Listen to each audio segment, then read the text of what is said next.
بسم الله الرحمن الرحيم عما يتساءلون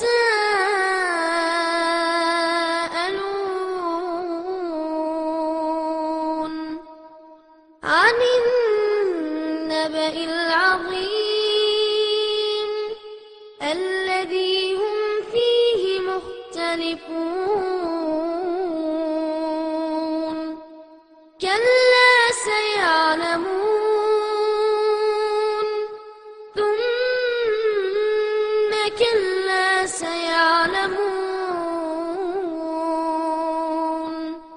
ألم نجعل الأرض مهادا والجبال أوتادا وخلقناكم أزواجا وجعلنا نومكم سباتا وجعلنا الليل لباسا وجعلنا النهار معاشا.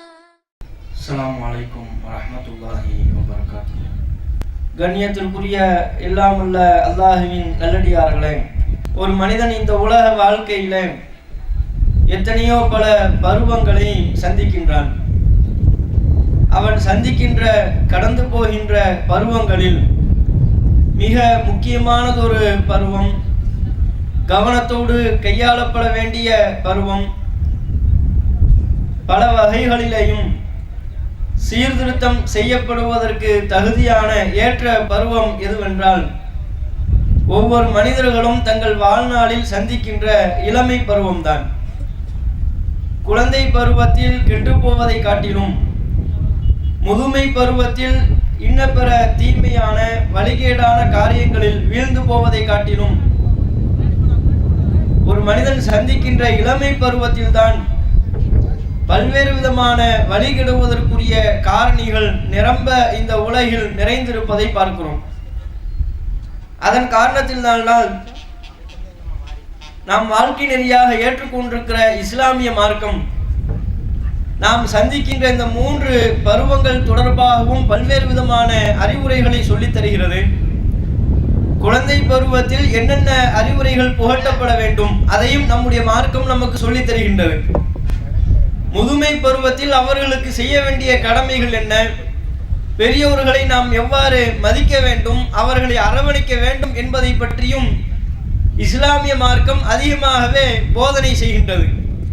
ஆனால் குழந்தை பருவத்தை பற்றி பேசுவதை காட்டிலும் முதுமை பருவத்தை பற்றி பேசுவதை காட்டிலும் இஸ்லாமிய மார்க்கத்தினுடைய போதனை அதிகமாக அழுத்தமாக இளைஞர் பருவத்தை பற்றி தான் அதிகமான போதனைகள் சொல்லப்படுவதை பார்க்கிறோம்.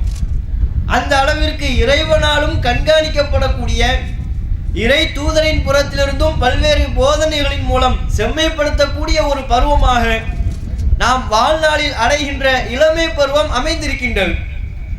அதனால்தான் நபிகள் நாயகம் ஸல்லல்லாஹு அலைஹி வஸல்லம் அவர்கள் சொன்னார்கள், நாளை மறுமை நாளில் ஒவ்வொரு மனிதர்களும் தாங்கள் செய்த பாவங்களுக்கேற்ப வேர்வையிலே மூழ்கி கொண்டிருப்போம்.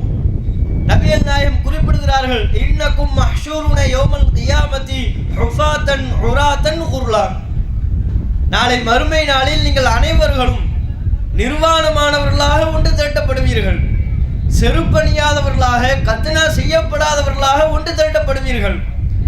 அவ்வாறு மறுமை நாளில் நாம் ஒன்று திரட்டப்பட்டிருக்கக்கூடிய அந்த வேளையில் ஒவ்வொரு மனிதர்களும் தாங்கள் எந்த அளவில் உலகத்திலே பாவங்களை புரிந்தார்களோ அந்த அளவிற்கு வேர்வையிலே மூழ்கி தத்தளித்துக் கொண்டிருப்பார்கள்.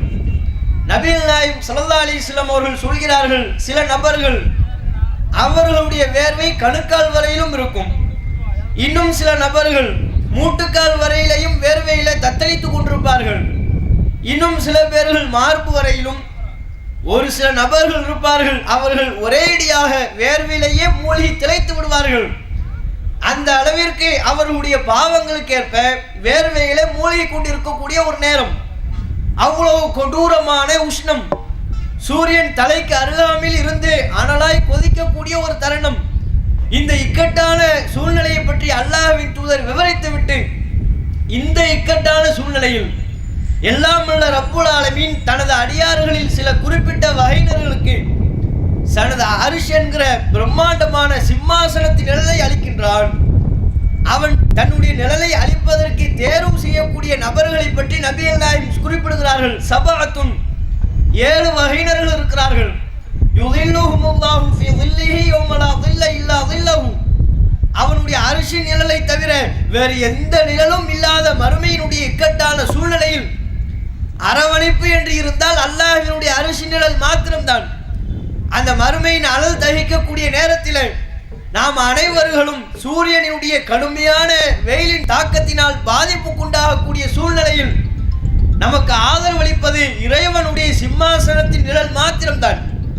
அந்த இக்கட்டான சூழ்நிலையில் நபிகள் நாயகம் ஸல்லல்லாஹு அலைஹி வஸல்லம் அவர்கள் குறிப்பிடுகிறார்கள், 7 வகையினர்களுக்கு அல்லாஹ் தனது சிம்மாசனத்தின் நிழலை அளிப்பான். அந்த 7 வகையினர்களையும் பட்டியல் போடுகிறார்கள். அதில் மிக குறிப்பாக ஒரு வகையினரை பற்றி நபிகள் நாயகம் நமக்கு தெளிவுபடுத்துகிறார்கள். ஷாபுன் நஷஅ ஃபி இபாதத்தி ரப்பிஹி. தமது இறைவனை வணங்குவதிலேயே தம்முடைய இளமை பருவத்தை கழித்திருப்பானே, அத்தகைய ஒவ்வொரு இளைஞர்களுக்கும் இளைஞர்களுக்கும் அல்லாஹ் மறுமை நாளின் இக்கட்டான சூழ்நிலையில் தனது அரிஷின் நிழலை அளிப்பான். எவ்வளவோ நபர்களை நபிகள் நாயகம் பட்டியல் போடுகிறார்கள். அதில் சொல்லப்படக்கூடிய அனைத்து வகையினர்களையும் நாம் பார்ப்போமேயானால், நீதமாக நடக்கின்ற அரசனை பற்றி நபிகள் நாயகம் குறிப்பிடுகிறார்கள். விபச்சாரம் செய்வதற்கு வாய்ப்பு இருந்தும் அவ்வாறு பாவ செயலில் ஈடுபடாமல் இருந்தானே, அல்லாஹ்வுடைய அச்சத்தை முன்னிறுத்தி செயல்பட்டானே, அவர்களை நபிகள் நாயகம் குறிப்பிடுகிறார்கள்.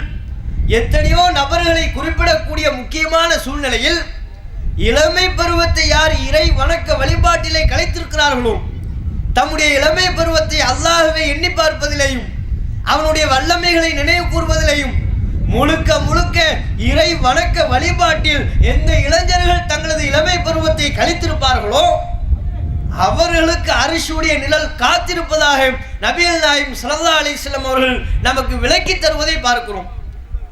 குறிப்பிட்ட 7 வகையினர்களை அல்லாஹ் தேர்வு செய்யக்கூடிய நேரத்தில் முதியவரை அல்லாஹ் தேர்வு செய்யவில்லை. அதே போல குழந்தை பருவத்தில் இருந்தும் அல்லது சின்ன ஒரு பருவத்திலிருந்து யார் அல்லாஹ்வை வணங்கினார்களோ அவர்களுக்கு அரிசி நிழல் உண்டு என்று அல்லாஹ் சொல்லவில்லை. இளமை பருவத்தை அடைந்திருக்க வேண்டும். அந்த இளமை பருவத்திலே இறைவனை வணங்கி வழிபடக்கூடிய நல்ல இளைஞனாக இருக்க வேண்டும்.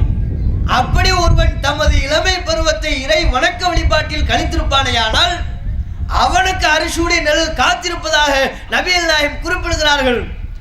அப்படி என்றால் முதுமை பருவத்தை நபிகள் நாயகம் குறிப்பிடவில்லை. குழந்தை பருவத்தையோ சிறிய பருவத்தையோ நபிகள் நாயகம் குறிப்பிடவில்லை. இக்கட்டான அந்த சூழ்நிலையில் அல்லாஹ்வின் உதவி கிடைப்பதாக இளமை பருவத்தை குறிப்பிடுகிறார்கள் என்றால், ஒவ்வொரு இளைஞர்களும் தங்களுடைய இளமை பருவத்திற்கு அல்லாஹ்விடத்தில் எந்த அளவிற்கு கவனிப்பு உள்ளது, எந்த அளவிற்கு கண்காணிப்பு உள்ளது என்பதை இந்த ஒரு செய்தியிலிருந்தே நாம் அனைவர்களும் புரிந்து கொள்ள இயலும். அந்த அளவிற்கு நாம கவனம் செலுத்தப்பட வேண்டிய ஒரு பருவம் இது. இந்த பருவத்தை அல்லாஹ்வை எண்ணி பார்ப்பதிலையும் அவனை வணங்கி வழிபடுவதிலையும் நாம் செலுத்த தவறுவோம் என்று சொன்னால் எண்ணற்ற சீர்கேடுகளில் சிக்கி தவிக்கக்கூடிய எண்ணற்ற மோசமான கலாச்சாரங்களுக்கு சொந்தக்காரர்களாக இந்த இளைஞர்கள் மாறி போய் விடுவார்கள். அப்ப இஸ்லாம் சொல்லக்கூடிய போதனை, ஒவ்வொரு இளைஞர்களுக்கும் இஸ்லாம் முன்வைக்கக்கூடிய பாதை இறைவனை எண்ணி பார்க்கக்கூடிய பாதையாக இருக்க வேண்டும். அல்லாஹ்வை வணங்கி வழிபடக்கூடிய பாதையாக இருக்க வேண்டும். எந்த பாதையிலே சென்றால் நாளை மறுமை நாளில் நமக்கு வெற்றி கிடைக்குமோ, அல்லாஹ்வுடைய நேசம் கிடைக்குமோ, இறைவனினுடைய அன்மை கிடைக்குமோ, அத்தகைய பாதையை தேர்வு செய்த இளைஞர்கள் நடைபோட வேண்டும். இதுதான் இஸ்லாம் சொல்லக்கூடிய போதனை. ஆனால் இன்றைக்கு இருக்கக்கூடிய இளைய சமுதாயம் அவர்கள் அல்லாஹ்வை வணங்கி வழிபடக்கூடிய இறைப்பாதையிலே தங்களுடைய இளமை பருவத்தை கழிக்கின்றார்களா? இறைவனுடைய பயத்தோடு உள்ளச்சத்தோடு அன்றாடம் ஒவ்வொரு நாளும் 5 நேர தொழுகைகளை தொழுதவர்களாக, ஏழை எளிய மக்களுக்கு உதவி செய்தவர்களாக, நபிகள் நாயகத்தின் மீது அளப்பரிய நேசம் கொண்டவர்களாக, அல்லாஹ்வின் மீது அளப்பரிய ஒரு பிரியம் கொண்டவர்களாக முழுக்க முழுக்க எந்த பாதையில் சென்றால் மறுமை நாளில் அரிசியுடைய நிழல் நமக்கு கிடைக்குமோ அந்த பாதையில் தான் இன்றைக்கு இளைய சமுதாயம் செல்கிறதா? பள்ளிவாசலிலே இளைஞர் கூட்டத்தை அதிகமாக பார்க்க முடிகின்றதா? மார்க்க சொற்பொழிவு நிகழ்ச்சிகளிலே இளைஞர் கூட்டத்தை அதிகமாக பார்க்க முடிகின்றதா? மக்களுக்கு சேவையாற்றக்கூடிய சமுதாய பணிகள், மார்க்க பணிகள், தொண்டாற்றக்கூடிய தொண்டு பணிகள், இது போன்ற நன்மையான காரியங்களில் எல்லாம் நம்முடைய ஜமாத்தை தவிர்த்து இந்த ஏகத்துவ கொள்கையில் இணைந்திருக்கிற மார்க்கத்தின்படி செயல்படக்கூடிய இளைஞர்களை தவிர்த்து அதிகமான இளைஞர்களை பார்க்கவே முடிவதில்லை. என்ன காரணம்?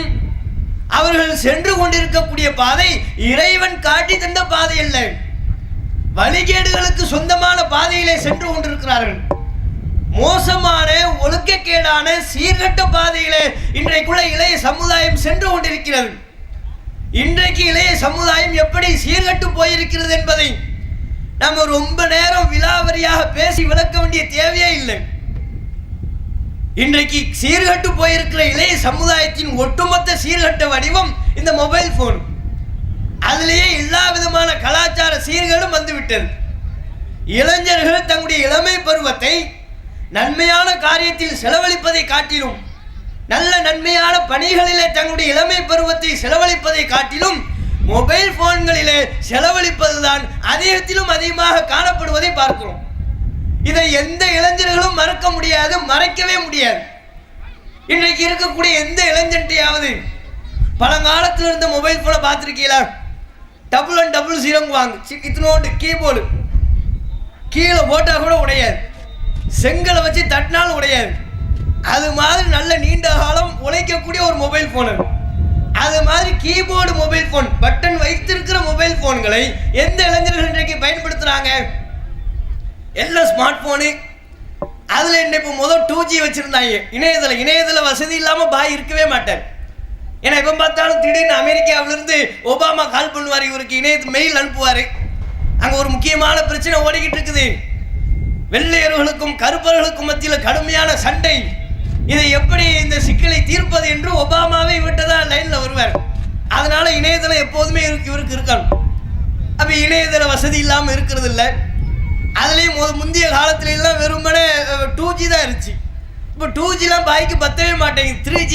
இப்போ அதை தாண்டி 4Gக்கு போயிட்டார். 4G வர மாட்டேங்குது. நம்ம ஊரில் இன்னும் லான்ச் பண்ணலையே, அவங்க ஊரில் லான்ச் பண்ணலாம், அவ்வளோதான். இப்படியாக இன்றைக்கு இளைய சமுதாயத்தின் ஒழுக்கங்கிட்ட காரியத்தை வர்ணிப்பதற்கு, விவரிப்பதற்கு மொபைல் போனை தவிர்த்து வேறு எதையும் குறிப்பிட வேண்டிய அவசியமே இல்லை.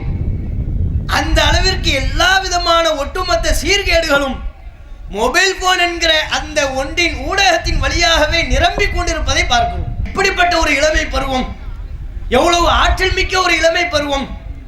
இளமை பருவத்தில் நாம் மிக சரியான பாதையை தேர்வு செய்து பயணிப்போம் என்று சொன்னால் உலகத்தையே புரட்டி போடக்கூடிய, வரலாற்றையே மாற்றி எழுதக்கூடிய அளவிற்கு வல்லமை பெற்ற ஒரு பருவம் இந்த இளமை பருவம். அப்பேற்பட்ட ஆற்றலை இளமை பருவத்திற்கு அல்லாஹ் வழங்கியிருக்கிறான். இன்றைக்கு நாம பார்க்கக்கூடிய எத்தனையோ பல அரிய கண்டுபிடிப்புகள், அந்த அரிய கண்டுபிடிப்புகள் எல்லாம் யாரின் வழியாக தோற்றுவிக்கப்பட்டது? முதியவர் வழியாக தோற்றுவிக்கப்பட்டதை காட்டிலும் சிறார்களின் வழியாக கண்டுபிடிக்கப்பட்ட அந்த அறிவியல் நவீன சாதனங்களை காட்டிலும் இளமை பருவத்தில் இருக்கிற இளைஞர்களின் மூலமாக கண்டுபிடிக்கப்பட்ட அறிவியல் சாதனங்கள் தான் அதிகத்திலும் அதிகமாக உலகத்திலே நடைபெற்று கொண்டிருப்பதை பார்க்கிறோம். அந்த அளவிற்கு ஆற்றல் மிக்க ஒரு பருவத்தை இன்றைக்கு பல இளைஞர்கள் சர்வ சாதாரணமாக மொபைல் போன் மீது கொண்டுள்ள மோகத்தின் காரணத்தினாலேயே பாழாக்கி கொண்டிருப்பதை பார்க்கிறோம். எப்படியெல்லாம் பாழாக்குகிறார்கள்? மொபைல் போன்ல இருக்கவே இருக்குது ஃபேஸ்புக்.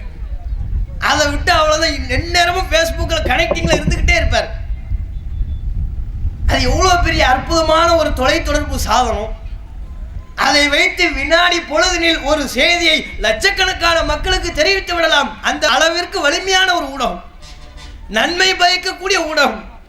நாமும் கூட நம்முடைய ஜமாத்தின் பல்வேறு சமூக மற்றும் மார்க்க பணிகளை, மனிதநேயமிக்க பணிகளை அதன் வழியாகவும் மக்களுக்கு தெரிவித்துக் கொண்டிருக்கிறோம். ஆனால் இன்றைக்கு அப்படிப்பட்ட வலிமையான ஒரு ஊடகம் இளைஞர்களால் எதற்கு பயன்படுத்தப்படுகிறது? ஆக்கப்பூர்வமான பணிகளுக்கு இந்த ஃபேஸ்புக் போன்ற இணையதள ஊடகங்கள் பயன்படுத்தப்படுகிறதா? ஆக்கப்பூர்வமான பணிகளுக்கு பயன்படுத்துவதை விட தேவையற்ற வீணான எந்த நன்மையும் இல்லாத தீமையான காரியங்களுக்கு பயன்படுவதுதான் அதிகமாக இருப்பதை பார்க்கிறோம். கண்டது கழியதெல்லாம் ஃபேஸ்புக்கில் ஏற்றி விடுறது. அது இல்லாமல் இருக்கவே மாட்டேன். எங்கே போனாலும் ஃபோனோடய அலைய வேண்டியது. நிறைய பேர் இது வேலையாகவே அலையிறாங்க. 4 பேர் அங்கே ஒன்றா நின்றுட்டாங்கன்னு வைங்களேன், டக்குன்னு ஒரு ஃபோட்டோ ஃபேஸ்புக்கில் ஏற்றி விடுறது. இங்கே 4 பேர் நின்று கொண்டு இருக்கிறார், இதில் நாட்டுக்கு என்ன செய்தி இருக்கு? 4 பேர் நின்னா நமக்கு என்ன? அதை எடுத்து ஒரு ஃபோட்டோ ஏற்றி விடுறது. இவன் காலகாத்தால் எரிஞ்சு பல்லு தைக்குவான். பல்லு தைக்கிறது செல்ஃபி எடுக்கிறது. இதோ நான் பல் தைக்கும் காட்சி, இதையும் ஃபேஸ்புக்கில் ஏற்றி விட்டுக்கிட்டு அதுக்கு ஒரு 100 பேர் லைக் போடுறான்னா அப்போ அவங்களாம் பல்லு தைக்கிற குரூப்பான்னு பாருங்க. இவன் பல்லு தைக்கிற ஃபோட்டோவை ஃபேஸ்புக்கில் ஏற்றி விட்றாங்க, அதுக்கு 100 பேர் கமெண்ட் கொடுக்குறான், சூப்பர், வா, அற்புதம். இப்போ பல்லு தேய்க்கிறதுக்கு 100 பேர் லைக் போடுறாங்கன்னா அவங்களாம் எந்த குரூப்? பல்லு தேய்க்கிறாங்களா இல்லையா? எந்த விதமான ஆக்கப்பூர்வமான பணிகளும் கிடையாது. அதில் ஒரு மக்களுக்கு ஒரு தகவல் இல்லை, ஒரு சமூக பணி நடக்குது, அதை மக்களுக்கு தெரிவிக்கலாம். இது போன்ற சமூக பணிகளில் அவர்களையும் இணைத்துக் கொள்வதற்கு ஒரு வாய்ப்பாக அமையும். மார்க்க சொற்பொழிவு நிகழ்ச்சி நடைபெறுகிறதா, அதை அந்த ஊடகத்தின் வாயிலாக பல இளைஞர்களுக்கும் பெண்மணிகளுக்கும் மக்களுக்கும் தெரிவிக்கலாம். அவர்களும் இது போன்ற மார்க்க சொற்பொழிவு நிகழ்ச்சியிலே பங்கேற்று தங்களுடைய மார்க்க அறிவை பெருக்கிக் கொள்வதற்கு ஒரு வாய்ப்பாக அமையும். அதை தவிர்த்து விட்டு இந்த உலகத்திலையும் பலன் தராத, நாளை மறுமையிலையும் பலன் தராத வீணான காரியங்களுக்கு இந்த ஊடகங்களை, வலிமையான ஊடகங்களை, இணையதள ஊடகங்களை பயன்படுத்துவார்களேயானால் நம்ம சரியான பாதையில் தான் இளைஞர்கள் சென்று கொண்டிருக்கிறார்களா? நபிகள் நாயகம் நமக்கு எதை முன்னறிவிப்பு செய்தார்களோ, நிஅமத்தானி, 2 அருக்குடைகள், அல்லாஹ்வால் வழங்கப்பட்ட அற்புதமான 2 அருக்குடைகள், மக்பூனுன் ஃபீஹிமா கஸீரும் மினன் நாஸ், அதிகமான மக்கள் அல்லாஹ்வால் வழங்கப்பட்ட அந்த 2 அருக்குடைகளை பாழாக்கி கொண்டிருக்கிறார்கள். அந்த 2 அருக்குடைகள் என்ன?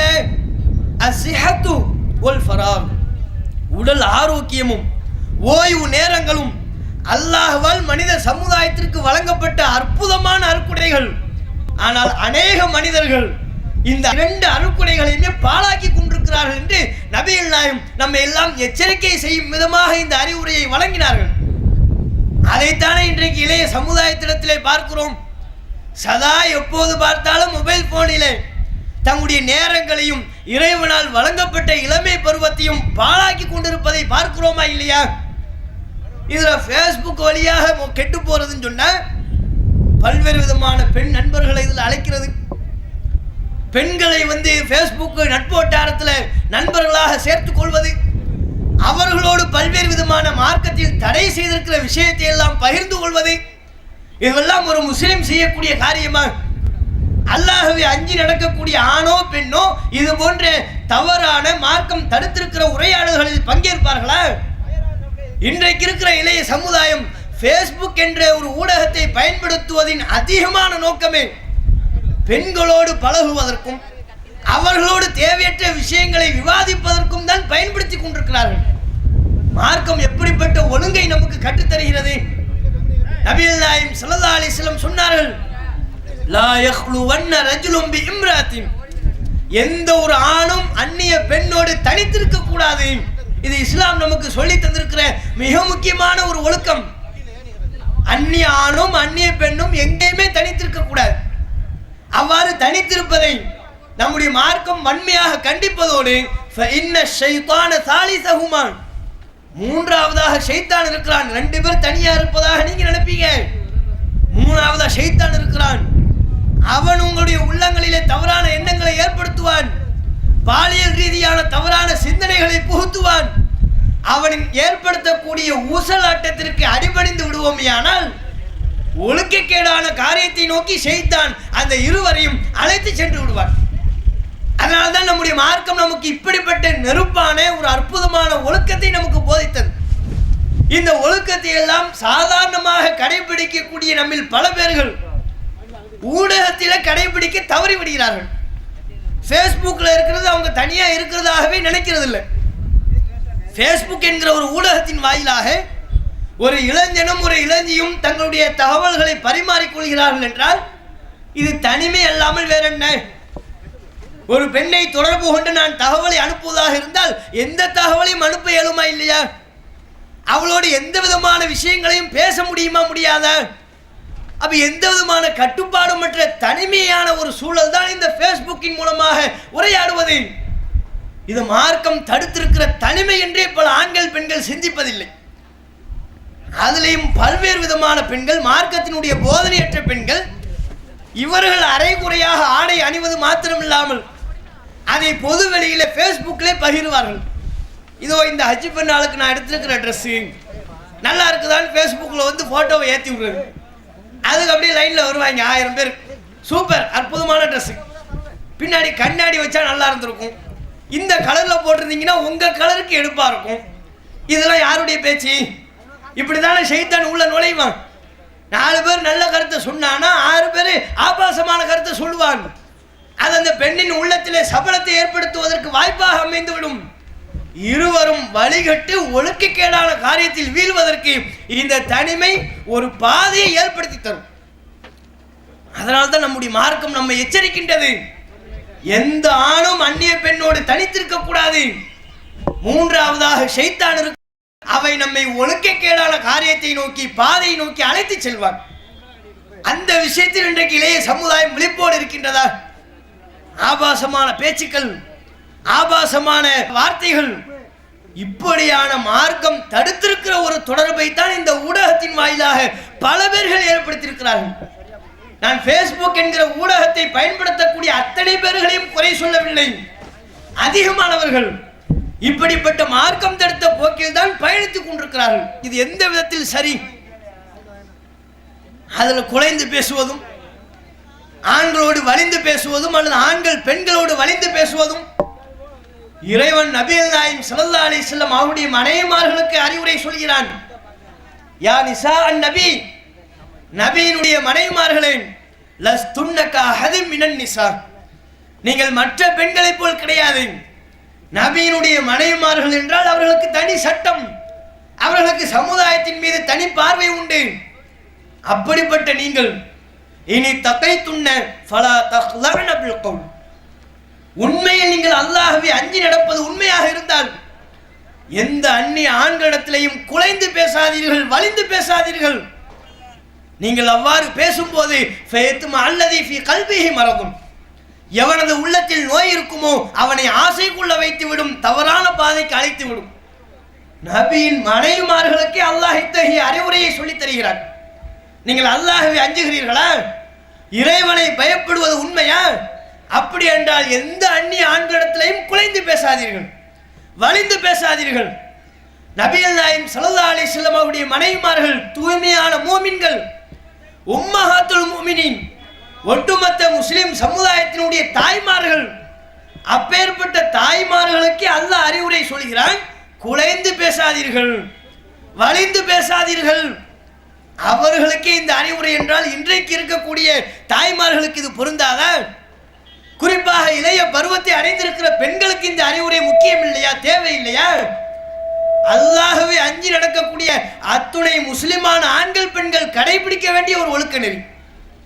இந்த ஒழுக்க நெறி ஃபேஸ்புக் என்கிற ஊடகத்திலே மீறப்படுகின்றதா இல்லையா? குலைந்து பேசக்கூடிய வகையிலான வாசகங்கள், ஆபாசத்தை தூண்டக்கூடிய வகையிலான வாசகங்கள், இதுதான் இளைய பருவத்திலே ஃபேஸ்புக் என்கிற ஊடகத்தை பயன்படுத்தக்கூடிய அதிகமான நபர்கள் செய்வது. எப்படி பாழாக்கி கொண்டிருக்கிறோம்? எவ்வளவு ஒரு ஆற்றல் மிக்க பருவத்தை இது போன்ற வீணான காரியங்களிலே செலவு செய்து கொண்டிருக்கிறோம். நீங்கள் நபிகள் நாயகம் வார்த்தெடுத்த இளைய சமுதாயத்தை பாருங்கள். தங்களுடைய நேரங்களையும் தங்களுடைய இளமை பருவத்தையும் எப்படியெல்லாம் கழித்தார்கள்.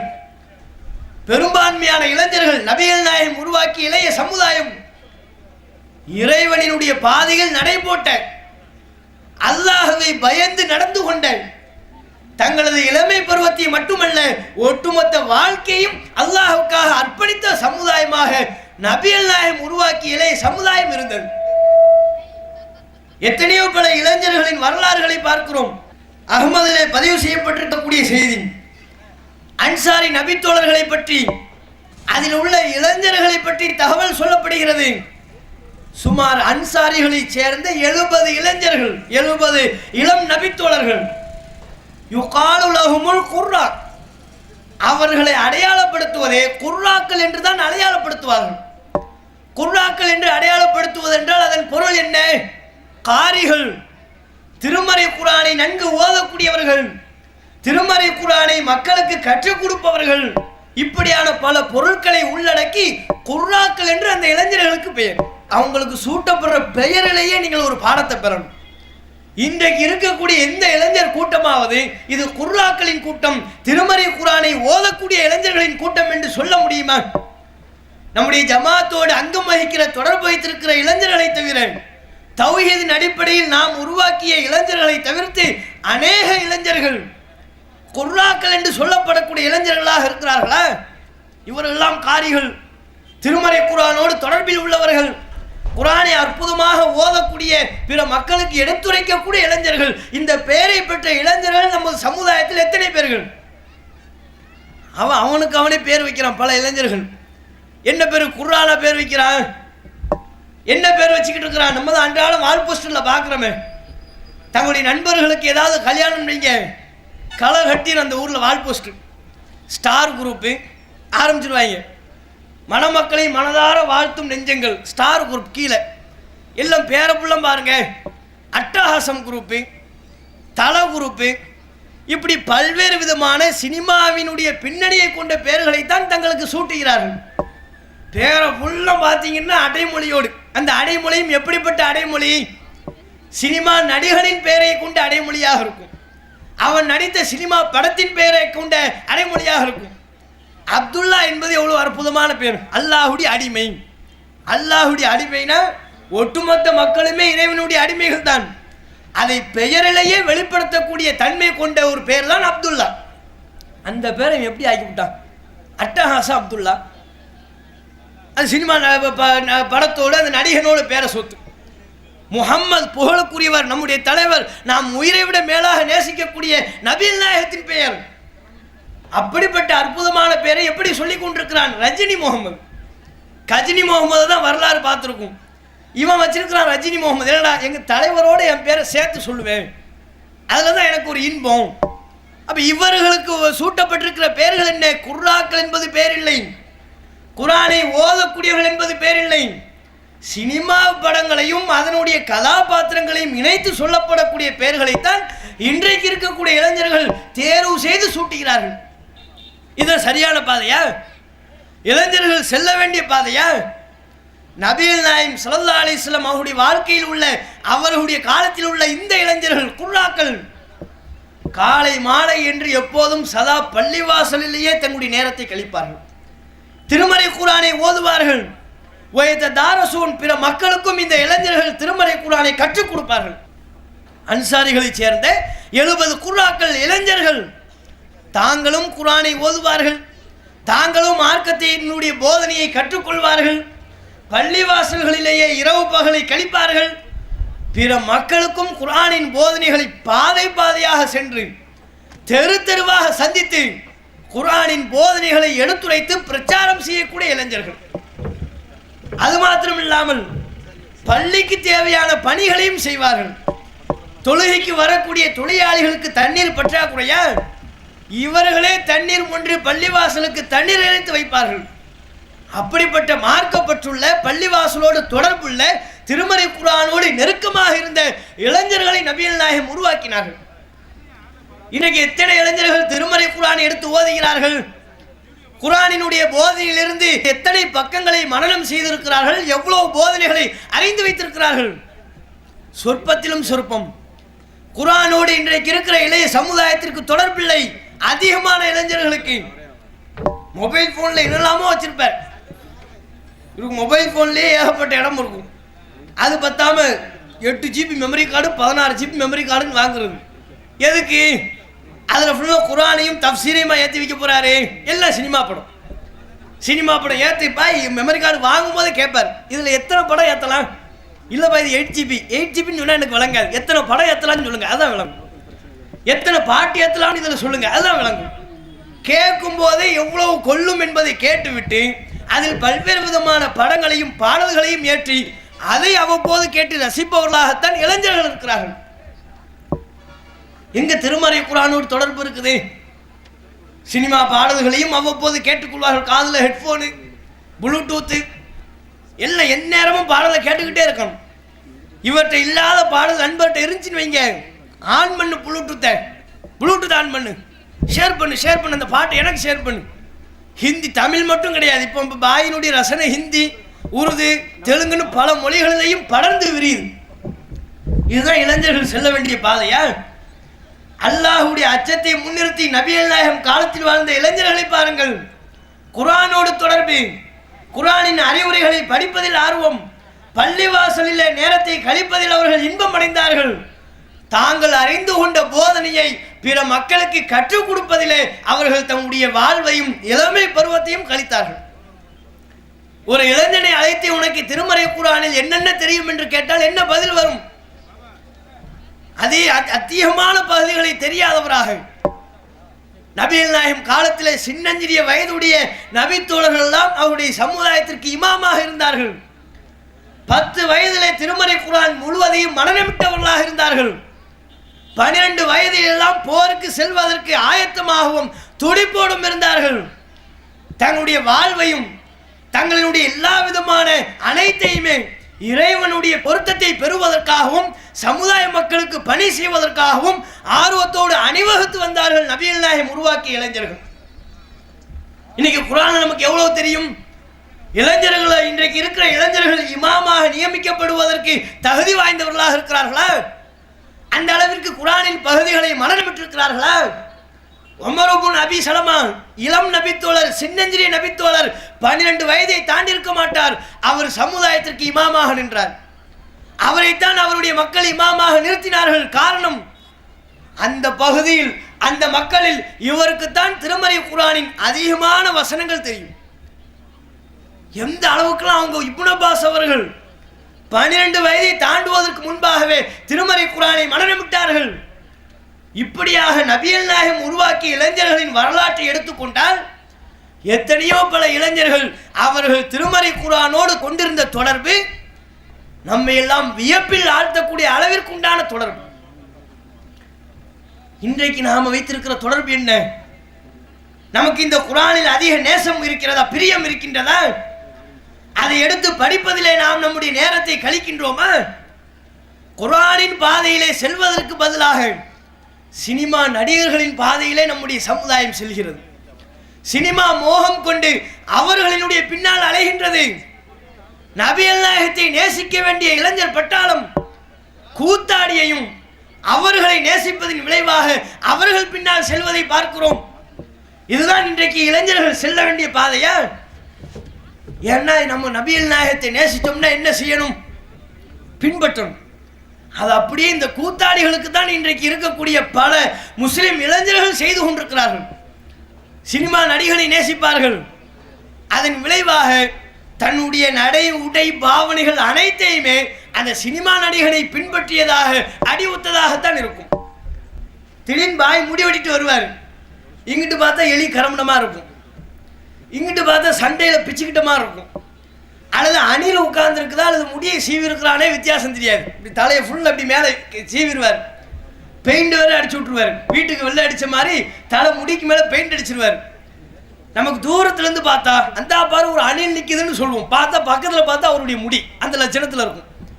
என்னப்பா நீ இப்படி வித்தியாசமாக முடியை வெட்டியிருக்கிறிய, டைப்பாக மண்டையை வச்சிருக்கிறிய, என்னப்பா இது? எங்கள் தலைவர் அந்த படத்தில் பண்ணார்ல, இது புது ஹேர் ஸ்டைல், இது இந்த பேரை சொல்லி கடையில் போய் சொன்னீங்கன்னா உங்களுக்கு வெட்டி தந்துடுவான். கூட 50 ரூபா கொடுக்கும். இப்படி பரண்டி வைக்கிறதுக்கும் தலையை நல்லா இருக்கிற தலையை நாசமாக்குறதுக்கு நான் கூட 50 ரூபா கொடுக்கணுமா? எனக்கு எதுக்கு இந்த வேலை? இப்படி பல்வேறு விதமாக முடி வெட்டுறதையும் மாற்றிடுறான், போடுற சட்டையும் மாற்றிடுறான். வித்தியாசமாக பாக்கெட்டை பார்த்தா வச்சு கிழிச்ச மாதிரி இருக்கு. ஒன்று வையெல்லாம் வைக்காம போ. அதை என்ன வளைச்சி 10 பாக்கெட்டு, ஒரு பாக்கெட்டில் கூட 10 ரூபா இருக்காது. அது வேறு 10 பாக்கெட் இப்படி பின்னால் பாக்கெட்டு முன்னால் பாக்கெட்டு வச்சு கிழிச்ச மாதிரி. இன்னப்பா புது ஸ்டைலாக இருக்குது, அவனுக்கு பிடிச்சிருக்குன்னு போட்டு அது வேற, அவனுக்கு பிடிச்சிருக்குன்னா போடுறான். சினிமா படத்தில் பார்த்தோம்பா எங்கள் தலைவர் இப்படி ஒரு சட்டையை போட்டு வந்தார். உடனே கடையில் போய் விசாரித்தோம், 500 ரூபா கூடன்னாங்க. உடனே வாங்கிட்டோம்ல. இந்த சட்டையை போட்டு என்ன ஆகுது? சொர்க்கத்துக்கு போகும்போது சட்டை போட்டுருக்கானா நல்லா பார்க்க போகிறான். இப்படி நம்முடைய இளைஞர்கள் செல்லக்கூடிய பாதை சினிமா நடிகர்களுடைய பாதை. அவன் மேல் கொண்டிருக்கிற மோகம், அவன் எந்த பாதையிலே சென்று கொண்டிருக்கிறானோ, எதையெல்லாம் பேசிக் கொண்டிருக்கிறானோ அதை அப்படியே உள்வாங்கி பிரதிபலிக்கக்கூடியவர்களாகத்தான் அதிகமான இளைஞர்கள் இருக்கிறார்கள். தொழுகை இல்லை. இப்னு உமர் என்கிற நபித்தோழர் எல்லாம் எப்பேற்பட்டவர்? நபிகள் நாயகம் ஸல்லல்லாஹு அலைஹி வஸல்லம் அவர்களிடத்தில் இப்னு உமர் அவர்கள் தான் கண்ட ஒரு கனவை சொன்னார்கள். விகாரமான ஒரு கனவு, தனக்கு ஏதோ ஆபத்து நேரப் போகிறதோ என்பதை உணர்த்தக்கூடிய வகையிலான ஒரு கனவு.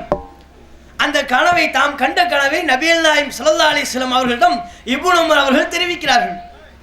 நபிகள் நாயகம் சொன்னாங்க, நிஅமர் ரஜுலு, அப்துல்லா நல்ல ஆளுதான், இப்னு உமர் சூப்பர் மனிதர், லவ்கான யுஸல்லி மினல் லைல், இரவின் சில பகுதிகளில் அவர் தொழுதால் இன்னும் நன்றாக இருக்கும். நான் அப்துல்லா இப்னு உமர் என்கிற நபித்தோழர் அற்புதமான நல்ல மனிதர், ஆனால் இரவின் சில பகுதிகளில் அவர் தொழுவாரையானால் இன்னும் நன்றாக இருக்கும் என்று நபிகள் நாயகம் சொன்னார்கள்.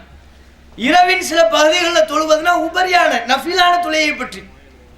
நபிகள் நாயகம் இப்படி சொன்னதிலிருந்து லா யனாமு இல்லா கலீலன், குறைவான நேரமே அவர் தூங்கக்கூடிய நபராகவும் இரவின் அதிகமான பகுதிகளில் இறைவனை நின்று வணங்கக்கூடிய ஒரு வணக்கசாலியாக இந்த இளைஞர் மாறி போனார். இப்னு உமர் அவரும் நம்மை போன்ற ஒரு இளைஞராக இருந்தார். அந்த பருவத்திலே எப்போது நபிகள் நாயகம் அவருக்கு அறிவுரை சொல்லக்கூடிய நேரத்தில், நீ நல்ல ஆளுப்பா, இரவுல கொஞ்ச நேரம் அதிகமான நேரத்தை நீ செலவு பண்ணி தொழுதால் இன்னும் நல்லா இருக்கும். நாங்க ரசூலுல்லாஹ்விடமிருந்து இத்தகைய அறிவுரையை கேட்டதற்கு பிறகு இரவின் அதிகமான நேரம் தொழக்கூடியவராகவும் குறைந்த அளவிலான நேரமே தூங்கக்கூடியவராகவும் மாறி போனார். இதனை இறை வணக்க வழிபாடு, இதனை இளமை பருவத்தை இறை வணக்க வழிபாடோடு தொடர்பு ஏற்படுத்திக் கொள்வது. இப்படி இளைஞர்கள், எத்தனை இளைஞர்கள் பள்ளிவாசலோடு தொழுகை என்கிற வணக்க வழிபாடு மூலமாக தொடர்பு வைத்திருக்கிறார்கள். முன்பு ஒரு காலம் இருந்தது, எந்த பள்ளிவாசலிலையும் இளைஞர்களை பார்க்கவே முடியாது, முதியவர்களை மட்டுமே பார்க்கக்கூடிய ஒரு நிலை. அல்லாஹ்வின் அருளால் நம்முடைய ஜமாத் மக்களுக்கு மத்தியில் தெரு தெருவாக வீதி வீதியாக பிரச்சாரம் செய்ததற்கு பிறகு இளைஞர்களுக்கு மத்தியில் மிகப்பெரிய அளவிலான மாற்றம் ஏற்பட்டது. தௌஹீத் ஜமாத்தினுடைய பள்ளிகளில் வந்து பார்த்தால் முதியவர்களை காட்டிலும் இளைஞர்கள் தான் படை பட்டாளத்தோடு அதிகமான அளவில் காட்சியளிப்பார்கள். அந்த அளவிற்கு மார்க்கப்பற்றையும் அல்லாஹ்வுடைய பயத்தையும் இறைவனுடைய அருளால் இளைஞர்களுக்கு மத்தியில் கொண்டு போய் நாங்கள் சேர்த்திருக்கிறோம். இதை தாண்டி ஏனைய வட்டத்தில் உள்ள இளைஞர்களை பார்த்தால் பள்ளிவாசல்ல தொடர்பு வைத்திருக்கிறார்களா? தொழுகைக்கு அந்த இளைஞர்களை பார்க்க முடிகிறதா? ஊருக்கு ஒரு தெருக்கு தெரு சங்கம் என்று வைத்துக் கொண்டு பெருநாள் கொண்டாட்டம் அதெல்லாம் வந்துருச்சுன்னு வைங்க, தொழுகையே கிடையாது, எந்த இபாதத்தும் கிடையாது, வணக்க வழிபாடும் கிடையாது. இரவு முழுக்க இவர்கள் ஏதேனும் தங்களுடைய சங்கத்தின் சார்பாக விளையாட்டு, கேரம் போர்டு விளையாடுறது, கிரிக்கெட் விளையாடுறது, சங்கம்னு ஆளாளுக்கு கொண்டு வைத்துக் கொண்டு மார்க்கத்திற்கு புறம்பான அல்லது எந்த நன்மையும் தராத வீணான விளையாட்டுகளிலே தங்களுடைய நேரத்தை கழிக்கின்றார்கள். இதுவா இளைஞர்கள் செல்ல வேண்டிய பாதை? உங்களை வணக்க வழிபாடு என்கிற பாதையை நோக்கி அழைக்கிறோம், ஏகத்துவ கொள்கை நோக்கி இந்த இளைஞர்களை அழைக்கிறோம். ஏன்? நாம் ஏகத்துவ பாதையில் இந்த இளைஞர்கள் பயணித்தால் மாத்திரம்தான் நாளை மறுமை நாளிலே அல்லாஹ்வுடைய திருப்தியை பெற்று சுவனத்தில் நுழைய முடியும். இதோ இப்போது நாம் ஹஜ் பெருநாளை கொண்டாடினோம். இந்த ஹஜ் பெருநாள் நமக்கு சொல்லித்தரக்கூடிய, குறிப்பாக இளைய சமுதாயத்திற்கு முன்வைக்கக்கூடிய பாடம் என்ன? இறை அர்ப்பணிப்பு தானே. அல்லாஹ்வை அதிகமாக நேசிக்க வேண்டும் என்பதைத்தானே இந்த ஹஜ் பெருநாள் இளைஞர்களுக்கு ஒரு அறிவுரையை, பாடத்தை முன்வைக்கின்றது. ஏன்? திருமறை குர்ஆன் சொல்லுது, இப்ராஹிம் அலைஹிஸ்ஸலாம் அவர்கள் தமது மகனை அறுத்து பலியிடுவதை போன்று கனவு காண்கிறார்கள்.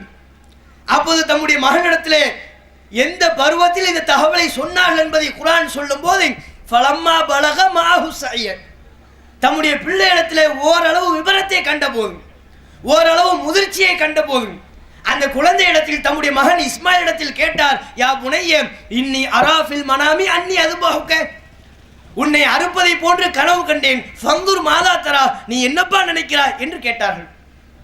இஸ்மாயில் அலைஹிஸ்ஸலாம் அவரிடத்தில் இப்ராஹிம் அலைஹிஸ்ஸலாம் அவர்கள் இந்த தகவலை சொல்லி கேட்டது இஸ்மாயில் அலைஹிஸ்ஸலாம் அவருடைய இளமை பருவத்திலே, இளமை பருவத்திற்கு நெருக்கமான பருவத்திலே. அந்த பருவத்தில் தான் இந்த அனுமதியை கேட்டார்கள் என்று திருமறை குர்ஆன் சொல்லுது. ஃபலம்மா பலக மாஹு ஸஅய, ஓரளவு முதிர்ச்சியை தம்முடைய பிள்ளையிடத்தில் கண்டபோது, நீ என்னப்பா நினைக்கிற, உன்னை அறுக்கிற மாதிரி கனவு கண்டேன்னு கேட்கிறார். அந்த இளைஞர் என்ன பதில சொன்னாரு? இந்த இளைஞராக இருந்தால் என்ன சொல்லியிருப்பான்? தகப்பனார் முடிக்கிறதுக்குள்ள இவன் திருப்பி போட்டுருவான் கேசட்டை. அப்போ நான் உங்களை இருக்கிற மாதிரி கண்டனே, நீங்கள் என்ன சொல்றீங்க, கத்தி வெயிட்டிங்ருவான். அவர் அதையெல்லாம் சொல்லியிருக்கவே மாட்டார். தகப்பனா நம்மிடத்திலேயாவது அனுமதி தான் கேட்பாரு, என்னப்பா நினைக்கிறேன்னு தயக்கமா கேட்பாரு. அவர் சொல்லியே முடிச்சிருக்க மாட்டாரு. நம்ம ஆளு கேசனை திருப்பி போட்டி கத்தி வெயிட்டிங், நீங்க சொல்லுங்கன்றான். அந்த இளைஞர் சொல்றார், ஹஜ் பெருநாளின் வரலாற்றில் பின்னணியில் இருக்கிற இப்ராஹிம் அலைஹிஸ்ஸலாம் அவருடைய மகனான இஸ்மாயில் அலைஹிஸ்ஸலாம் அவர் இளைய பருவத்தில் இருந்த போது சொல்கிறார், அப்படியா என்ன அறுக்கிற மாதிரி கனவு கண்டீங்களா? ஃபஃஅல் மா துமர், அல்லாஹ் உங்களுக்கு எதை கட்டளையிட்டானோ அதை செய்யுங்கள். சதஜிதுனி இன்ஷா அல்லாஹு மினஸ் சாபிரின், அல்லாஹ் நாடினால் இன்ஷா அல்லாஹ் என்னை பொறுமையாளனாக சகிப்புத்தன்மை உள்ளவனாக பார்ப்பீர்கள். எப்பேற்பட்ட இறை நேசம்! அல்லாஹ்வின் மேல் அளப்பரிய நேசம் கொண்டிருந்த காரணத்தினால்தான் தம்மையே அல்லாஹுக்காக அர்ப்பணிப்பதற்கு இந்த இளைஞர் முன்வருகிறார். இன்றைக்கு நாம் நம்மை அர்ப்பணிக்க வேண்டிய அவசியம் இல்லை. அல்லாஹ்வுடைய கட்டளை ஏற்றி ஒரு நாளில் 5 நேர தொழுகை தொழ வேண்டும். நபிகள் நாயகம் சொன்னபடி நம்முடைய வாழ்க்கையை ஒழுக்கத்தோடும் தூய்மையோடும் அமைத்துக் கொள்ள வேண்டும். எல்லா மக்களுக்கு மத்தியிலையும் நன்மை செய்யக்கூடியவனாக, மத நல்லிணக்கத்தை பேணக்கூடியவனாக, சாதி மத பேதமின்றி அனைத்து சமுதாய மக்களுக்கும் தொண்டாற்றக்கூடிய ஒரு இளைஞனாக நம்ம மாற வேண்டும். அதுதான் இந்த ஹஜ் பெருநாளும் நமக்கு சொல்லித்தரக்கூடிய பாடம். இந்த பாடத்தை நாம் எப்போது நம்முடைய வாழ்க்கையில் ஏந்தி கொள்கிறோமோ, அதன் அடிப்படையில் நம்முடைய வாழ்க்கையில் நாம் செயல்படுகிறோமோ, அப்போதுதான் இறைவனினுடைய மகத்தான பரிசான சுவனத்தை நம்மால் பெற முடியும். சுவனத்தை பெறக்கூடிய வகையில் இளைஞர்கள் தங்களுடைய பாதையை அமைத்துக் கொண்டு, மிக குறிப்பாக பல இளைஞர்களை பார்க்கிறோம், அவர்கள் ஓரளவு நல்லவர்களாக ஒழுக்கமானவர்களாக இருந்தாலும் சொர்க்கத்திற்கு அழைத்து செல்லக்கூடிய கொள்கை அவரிடத்தில் இல்லை. இறை செய்தியை மட்டுமே பின்பற்ற வேண்டும் என்கிற கொள்கை இல்லை. அவர்கள் சார்ந்திருக்கிற அமைப்புகளோ அந்த கொள்கையை நோக்கி அவர்களை அழைத்து செல்லக்கூடியவர்களாகவும் இல்லை. அதுபோன்ற நல்ல இளைஞர்களுக்கு நாங்கள் அழைப்பு விடுக்கிறோம். நீங்கள் சரியான ஒழுக்கமுள்ளவர்களாக இருக்கிறீர்கள், நல்லவர்களாக இருக்கிறீர்கள். ஆனால் நீங்கள் சென்று கொண்டிருக்கிற பாதை மறுமையிலே சுவனத்தை பெற்று தரக்கூடிய பாதை அல்ல. இறை செய்தியை மட்டுமே பின்பற்றுவோம் என்கிற இந்த ஒரு பாதை மாத்திரம்தான் நம்மை சொர்க்கத்திற்கு அழைத்து செல்லக்கூடிய பாதை. அந்த பாதையை நோக்கி தௌஹீத் ஜமாத் இளைஞர்களுக்கு வழிகாட்டுகிறது, அதை நோக்கி அழைத்து செல்ல தயாராக இருக்கிறது. எல்லாம் உள்ள ஏகிறைவன் நம் அனைவர்களையும் சொர்க்கத்தில் நுழைவிக்கக்கூடிய நல்ல அடியார்களாக நம்மை அல்லாஹ் ஆக்கி அருள் புரிவானாக என்று கேட்டு என்னுடைய உரையை நிறைவு செய்து கொள்கிறேன். வாஹுர் தாவானா அல்ஹம்துலில்லாஹி ரப்பில் ஆலமீன். அஸ்ஸலாமு அலைக்கும் வரஹ்மத்துல்லாஹி வபரகாத்துஹு. அல்லாஹ்